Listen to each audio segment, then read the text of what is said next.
আসসালামু আলাইকুম everyone, welcome back to my channel. আজকে আবারও চলে এলাম আপনাদের সাথে নতুন আইটি ভিডিও নিয়ে। আজকে আমি আপনাদের সাথে একটি বেবি নকশি কাঁথার ইউনিক ডিজাইন অঙ্কন করে শেয়ার করতে যাচ্ছি।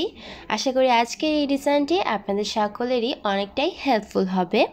তো এর জন্যে প্রথমে আমি কাপড়টিকে খুব ভালোভাবে বিছিয়ে নিয়ে এবার সাইড থেকে কিছু অংশ খালি রেখে এরপরে ডিজাইনটি অঙ্কন করছি। এখানে আমি স্কেলের সাহায্যে 6 ইঞ্চি পরপর ভালোভাবে মার্ক করে কিছু ঘর তৈরি করে নিব। আর এই কাজগুলো কিন্তু অবশ্যই কাপড় এঁকে নেওয়ার চকটি দিয়ে করে নিতে হবে। আর সাইডটি থেকে আমার এতটুকু অংশ খালি রাখার একমাত্র কারণ হচ্ছে আমি কিন্তু সাইড থেকে সেলাই করিনি। আমি পরবর্তীতে ডিজাইন অঙ্কন করা শেষ হয়ে গেলে সাইডগুলো সেলাই করে নিব, যার কারণে 1 স্কেল পরিমাণ আমি জায়গা খালি রেখে নিয়েছি। প্রায় 1/2 ইঞ্চির পরিমাণ আমাদেরকে কাপড়টি মুড়িয়ে নিতে হবে, যার কারণে আমি 1 স্কেল পরিমাণ জায়গা খালি রেখেছি। যতটুকু খালি থাকে সেটি পরবর্তী একটি বর্ডার লাইন হিসেবে ডিজাইনটি হয়ে যাবে। তো এক এক করে আমি ডিজাইনটা মার্ক করে নিয়েছি। এবার আমি এই কাপড় এঁকে নেওয়ার চকটি দিয়ে ভালোভাবে মার্কগুলো করে নিচ্ছি। অবশ্যই কাপড় এঁকে নেওয়ার চকটি দিয়ে মার্ক করে নিতে হবে, কারণ এটি কিন্তু আমাদের মেইন ডিজাইন না। মেইন ডিজাইনের জন্য আমরা এটিকে বেস হিসেবে তৈরি করছি, যার কারণে পরবর্তীতে আমরা এই দাগগুলো মুছে ফেলতে পারবো। তো এক এক করে যখন আমাদের এই লাইনগুলো ড্র করা হয়ে যাবে তখন কিন্তু আমরা কিছু বক্স পাবো, আর এই বক্সের মাঝেই আমাদের ডিজাইনটি অঙ্কন করে নিতে হবে। আর একটি কথা আপনাদের সাথে শেয়ার করছি, সেটি হচ্ছে এখানে কিন্তু আমি প্রায় 2 গজের মতো কাপড় নিয়েছি। 2 গজ কাপড়টিকে সমান 2 ভাগে ভাগ করে এরপরে ওপরের অংশটুকুতে ডিজাইন অঙ্কন করছি। এখানে কিন্তু 2 পার্টের কাপড় রয়েছে। এটিকে পরবর্তীতে আমি সেলাই করব বিধায় আমি এখানে আর প্রথমে সেলাই করিনি। তো এক এক করে যখন আমাদের বক্সগুলো তৈরি হয়ে যাবে তখন আমরা একটি পেন্সিলের সাহায্যে এবং ছোট একটি স্কেলের সাহায্যে বক্সের মাঝখান থেকে 4টি লাইন ড্র করে নেব। একটি বক্সের লম্বা এবং চওড়ায় মোট 4টি করে মোট 8টি লাইন আমাদেরকে ড্র করে নিতে হবে, এবং এক ঘর পরপর আমাদেরকে এই ঘরগুলো তৈরি করে নিতে হবে। এবং ঘরগুলোর মাঝখান থেকে আমরা কিছু লাইন ড্র করে নিব। তো এক এক করে যখন আমাদের একটি লাইনে এক ঘর পরপর ডিজাইন অঙ্কন করা হয়ে যাবে তখন পরবর্তী লাইনে আমরা যে ফার্স্ট লাইনে যেই ঘরটি খালি রেখেছিলাম সেই ঘরে বরাবর করে ওপরের অংশটুকুতে আবারও ঠিক একইভাবেই 4টি লাইন ড্র করে নিব। এক এক করে আমাদেরকে ঠিক এইভাবে লাইনগুলো ড্র করে নিতে হবে। আশা করি আমি আপনাদেরকে এতটুকু স্টেপ বোঝাতে পেরেছি। যদি না বুঝেন অবশ্যই জানাবেন, এবং স্ক্রিনে তো দেখাই যাচ্ছে। আসলে কিছু ডিজাইন আছে যেটা বলে বোঝানো সম্ভব হয় না, সেটাকে অবশ্যই একটু দেখে বুঝে নিতে হয়। এরপরও আমি বলে বুঝিয়ে দেওয়ার চেষ্টা করি। যদি বুঝতে সমস্যা হয় জানাবেন, আমি আপনাদেরকে বুঝিয়ে দেওয়ার চেষ্টা করব। এবং আপনাদের যদি অন্য কোনো ধরনের রিকোয়েস্ট থাকে সেটিও আপনারা আমাকে জানাতে পারেন, আমি আপনাদের রিকোয়েস্টগুলো রাখার অবশ্যই চেষ্টা করব। তো এক এক করে যখন আমাদের এই লাইনগুলো ড্র করা হয়ে যাবে তখন আমি পরবর্তী স্টেপটিও আপনাদের সাথে শেয়ার করে দিচ্ছি। আপনারা লক্ষ্য করলে দেখতে পারবেন আমি কিন্তু সম্পূর্ণ কাপড়ে এই ঘরগুলো তৈরি করে নিয়েছি। এবার একটি লাইনের সাথে অপর আরেকটি লাইন আমাদেরকে যুক্ত করে নিতে হবে, এবং আমি ডিজাইনটি ক্রিয়েট করার চেষ্টা করছি। আপনারাও ঠিক একইভাবে এই ডিজাইনটি ক্রিয়েট করে নেবেন।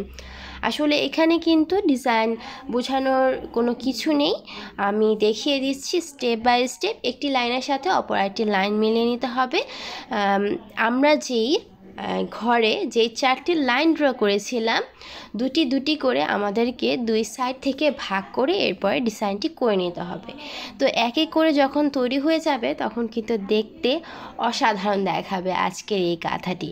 আর আজকের এই কাঁথাটি কিন্তু একটি অর্ডারের কাঁথা, যার কারণে আমি কিন্তু আপনাদের সাথে সেলাইয়ের কোনো ভিডিও শেয়ার করতে পারলাম না। তবে আমি আপনাদেরকে বলবো এগুলো আপনারা, আমি যেহেতু নকশি কাঁথার জন্যে ডিজাইনটি তৈরি করছি তাই অবশ্যই আপনারা নকশি স্টিচটি ব্যবহার করবেন সেলাই করার জন্যে, এবং মাঝখান থেকে কিছু ফুল পাতা আমি তৈরি করব সেগুলো আপনারা চাইলে ভরাট করে দিতে পারেন। আর আজকে যেহেতু একটু রানী গোলাপি কিংবা মেরুন কালার বলেন আপনারা, যেটাই বলেন না কেন এখানে কিন্তু আপনাদের চাইলে এখানে হলুদ কিংবা সাদা কালারের সুতা অ্যাপ্লাই করে নিতে পারেন। সেই ক্ষেত্রে কিন্তু ডিজাইনটি হাইলাইট করা পসিবল হবে। আপনারা চাইলে এই লাইনগুলোতে হলুদ কালারের সুতা দিয়ে সেলাই করে নিতে পারেন এবং ভেতরে যেই ডিজাইনগুলো তৈরি করা হবে সেগুলো চাইলে সাদা কিংবা যে কোনো লাইট কালার ব্যবহার করতে পারেন, তাহলে কিন্তু ডিজাইনটি আরও বেশি ফুটে উঠবে। আমাদের কাপড়ের সাথে সুতার কম্বিনেশনটা কিন্তু খুব ভালোভাবে করে নিতে হবে। যদি সুতার কম্বিনেশনটা ভালোভাবে না হয় সেক্ষেত্রে কিন্তু ডিজাইন ভালোভাবে ফুটে উঠে আসবে না। তাই আমি আপনাদেরকে বলবো যে আপনারা অবশ্যই কাপড় যখন সিলেক্ট করবেন তখন সুতাটাও সিলেক্ট করে নেবেন, তাহলে কিন্তু আপনাদের তৈরি করার সময় কোনো সমস্যা হবে না। আর আমি কিন্তু প্রতিনিয়ত আপনাদের জন্য নতুন নতুন ডিজাইন তৈরি করি, আর নতুন নতুন কালারের কাপড়ও রয়েছে এবং আমি কিন্তু আপনাদেরকে সুতার কালারটুকুও সাজেস্ট করে দিই। আসলে অনেকে আছেন যারা ভিডিওটি সম্পূর্ণ দেখেন না, এরপরে আমার ঠিক একই প্রশ্নই কমেন্ট বক্সে জানান। আসলে সব প্রশ্নের উত্তর কিন্তু আমার কমেন্টে দেওয়া পসিবল হয় না, কারণ অনেক কমেন্ট আসে, যার কারণে আমি আপনাদের সাথে ভিডিওতেই আপনাদের প্রশ্নের উত্তরগুলো দেওয়ার চেষ্টা করি। তাই আমি আপনাদেরকে বলবো আপনারা সম্পূর্ণ ভিডিওটি স্টেপ বাই স্টেপ দেখবেন এবং আমার কথাগুলো একটু শুনবেন। যদি এরপরও আপনাদের মনে কোনো প্রশ্ন থেকে থাকে যেটার উত্তর আমি কোনো ভিডিওতে দেইনি, তারপরে যদি আপনারা সেটির প্রয়োজন মনে করেন তাহলে আপনারা কমেন্ট করতে পারেন এবং আমি তো জানবো যে কোন কথা আমি আপনাদের সাথে শেয়ার করেছি এবং কোন কথা করিনি। তো যদি অন্য কোনো ডিজাইন বা অন্য কোনো ইনফরমেশনের আপনাদের প্রয়োজন পড়ে অবশ্যই জানাবেন, আমি আপনাদেরকে সেই ইনফরমেশনটি দেওয়ার চেষ্টা করব। আর আপনাদের অনেকের অনেক ধরনের রিকোয়েস্ট থাকে, আসলে সব রিকোয়েস্ট তো আর একসাথে কমপ্লিট করা সম্ভব হয় না। আমার পার্সোনাল কিছু কাজ থাকে, পার্সোনাল কিছু ডিজাইন থাকে এবং আপনাদের রিকোয়েস্টও থাকে, তো যার কারণে আমাকে একটু সময় দিতে হবে। আপনাদের সকল রিকোয়েস্টগুলো আমি রাখার অবশ্যই চেষ্টা করব। আপনারা যে ডিজাইনগুলো বলেন সেই ডিজাইনগুলো কিন্তু আমার একটু কাস্টমাইজ করতে হয়, একটু প্রেজেন্ট করতে হয় আমার নিজের কাছে, তারপরেই কিন্তু আমি আপনাদের সাথে সেটি শেয়ার করি।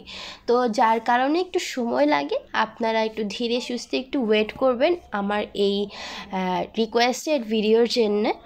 আর আপনাদের পসিবল হলে আপনারা আমাকে ইনবক্স করবেন, আমি সেখানেও আপনাদের হেল্প করার চেষ্টা করব। তো সম্পূর্ণ অনেক কথাই বলে দিলাম এবং সম্পূর্ণ ডিজাইনটি প্রায় শেষও হয়ে গেল। তো আমি জানি আপনারা দেখলেই বুঝতে পারবেন কোনটা কিভাবে তৈরি করতে হবে। এরপরে মাঝখান থেকে ছোট ছোট পাতা দিয়ে ফুলও তৈরি করে নিচ্ছি। এগুলো ডিজাইন, এই যে পাতাগুলো রয়েছে এগুলো চাইলে কিন্তু আপনারা ভরাট করে দিতে পারেন। তো আশা করি ডিজাইনটি ভালো লাগবে, আজকের ডিজাইনটি।